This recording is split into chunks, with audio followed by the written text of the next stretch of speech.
Push it, because I'm the only one here today. So, we've turned Junk Power Sports Toys into $1 million company. There we go. Junk Power Sports. My name's Nathan Stever. I'm the president and sole owner of Redline Motosports, Inc. We're a power sports parts salvage and service shop. Our primary business is dismantling broken and totaled toys and selling parts online. We like to say that every dying jet ski, motorcycle, or ATV saves 50 or more from the landfill. From body parts to internal parts, we're the organ donors of the power sports industry. We know there's a need for quality new and used parts at competitive prices, and we fill that need locally and internationally.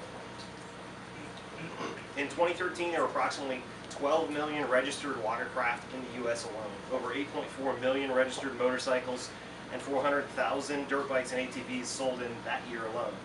Easy to say that it's a couple hundred million toys out there. In 2013, we're approximately 12, sorry. Most have heard the acronym for BOAT.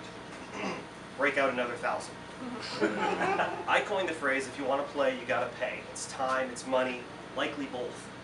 These phrases are not only accurate, but they're the driving force behind our sales and our service. Each of these owners expect to pay hundreds or thousands of dollars in repairs each year in maintenance. Our quality, recycled or second-hand new parts bridge the gap for many power sports enthusiasts who are on a budget. Here's my story. At 4 years old, I threw a leg over a dirt bike, and at a young age, I had a passion for the sport and what it meant to my family. I finished college as a licensed aircraft mechanic. For many reasons, I thought a job as a motorcycle tech wasn't a fit for me. I graduated, married, got my first career job offer, moved into a home, and all was well, at least for the moment. It was the end of '08 and the economy was tanking. I was laid off of 500 others in the company, end of January, 3 months into my job, 2 foot of snow, Michigan. I applied everywhere for anything. 6 months went by and there was nothing available. Meanwhile, I returned to fixing and selling dirt bikes and ATVs out of an old chicken coop. Kind of on the far right picture here. It's actually my father-in-law's chicken coop. Until I could get a new job, it kept me sane and I made a little bit of money doing it and kind of appeased my wife. It was at that time I had the idea of selling parts instead of actually fixing everything. It wasn't an original idea, plenty of other people doing it, but I came across it on my own. I'd been using eBay as my virtual garage sale for years. Through college, broke. I turned half my focus to finding toys that were broken specifically and cheap. Later that year, my wife landed a nursing job offer in South Carolina, so we moved from Michigan for a home with beautiful places and smiling faces. The move still offered nothing in the aircraft industry. So I maintained my little side gig. I was working out of a 1-car garage and then later a 2-car garage.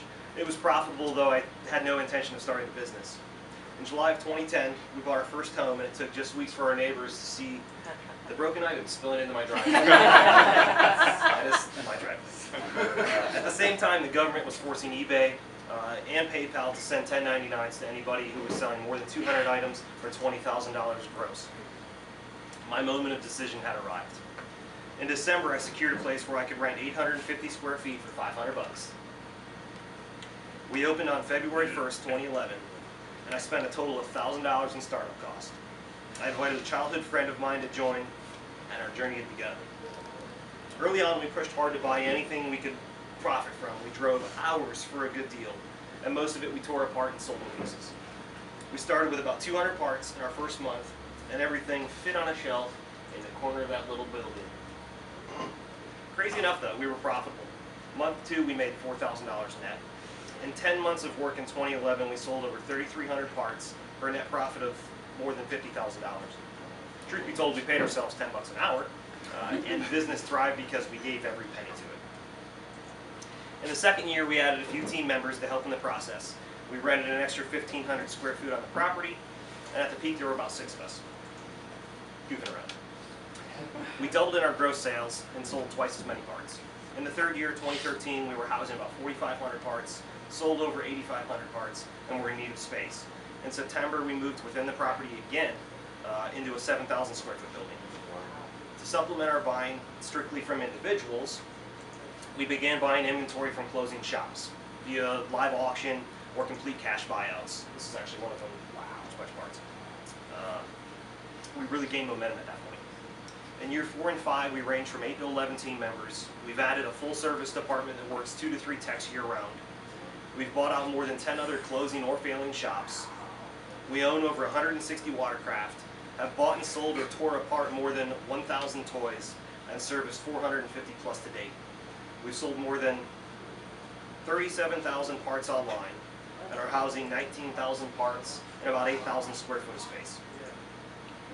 We're currently the only full-service shop in the area that'll work on any age or any type of toy. Our hourly rates are competitive, our pricing on parts is unbeatable, and our crew is experienced and capable. The business model we have is unique. Because we purchase inventory at 25 to 30% of retail value. Instead of hoping to profit 40%, we plan to profit 100 to 500%. We're unique because we're the only salvage facility of size within a couple hours. We're the largest watercraft salvage on the East Coast and of the top 5 in the nation. I believe we have an edge over the competition because of South Carolina, actually, and our physical location makes buying these toys and parts more readily available and at great prices. In comparison, states with higher cost of living, I'm actually from Michigan, acquiring this inventory eats away at the bottom line. We build relationships with surrounding dealers and repair shops. We're not in competition with them. We handle recycled parts, and these other shops are happy to call us and purchase their old inventory or service their customers who have old inventory or old equipment. Each year we become more profitable and more efficient. I'm proud to say that we maintain a completely organic growth. We spend within our means, we invest back in the company. We hire the right team members and empower them in their positions.